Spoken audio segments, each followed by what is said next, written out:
June 4th, 1944. World War II has been underway for 1,739 days. Located in an old mansion called Suffolk House on the southern coast of England is the forward base of SHAEF, Supreme Headquarters Allied Expeditionary Force. It is in this building that the Allied High Command is setting the stage for D-Day and the invasion of Nazi-occupied Europe. During the first few days in June, the previously pleasant Channel weather has turned treacherous. By the 4th of June, when the massive invasion force has already embarked, a full-blown Channel storm has rendered any hope of invading on the morning of the 5th impossible. The 54-year-old Supreme Commander of the Allied Forces, General Dwight D. Eisenhower, faces a critical decision. Launch Operation Overlord, the greatest amphibious invasion in the history of the world, or wait for better weather. What is more, Ike has just been presented with alarming intelligence reports.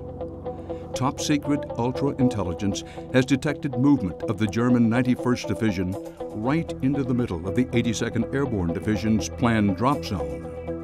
One dire prediction is that dropping the 82nd Airborne into the Cherbourg Peninsula could result in over 50% casualties.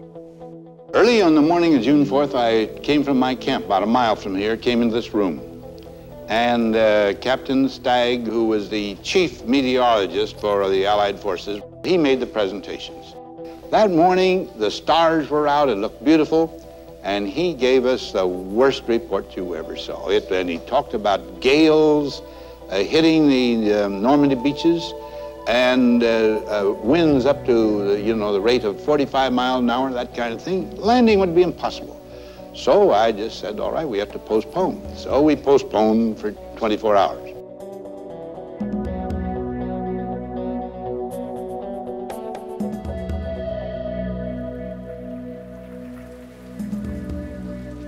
As the rain beat furiously on the windows of Suffolk House, Captain Stagg and his meteorological team made their prediction to General Eisenhower and the combined chiefs of staff. He predicted a break in the weather that could last between 24 and 36 hours. The decision to launch rested squarely on the shoulders of General Eisenhower.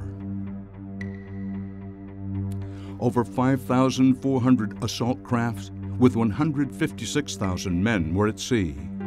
3 million other soldiers, almost 11,000 aircraft, and a trailing procession of vehicles, equipment, and armament extended to London and beyond.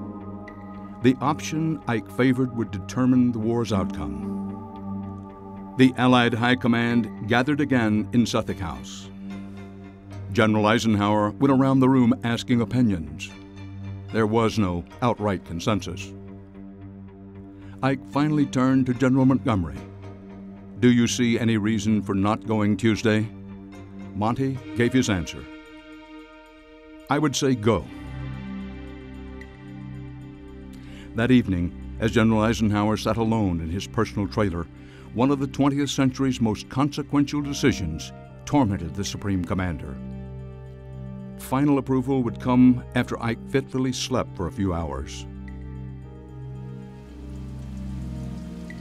At 03:30 on 5 June, General Eisenhower returned once again to Suffolk House. I sat silently, just reviewing these things, maybe, I'd say 35 or 45 seconds. Now it's been reported by some of the people present. For example, my own chief of staff says that's 5 minutes. Well, I know that one, but 5 minutes under such conditions sounds like a year. Actually, I'd think after 30, 45 seconds, something like that, I just got up and said, okay, we'll go, and this room was emptied in 2 seconds. Well, of course, that's the most terrible time for the senior commander. He's done all that he can do, all the planning, and matter of fact, there's very little more that any commander above division command can do anything after once you get started. And then finally, along about 6 in the evening, I went over to a field from which the airborne, the American airborne, started out. And it was a very fine experience. They were getting ready, all camouflaged and their faces blackened and all this.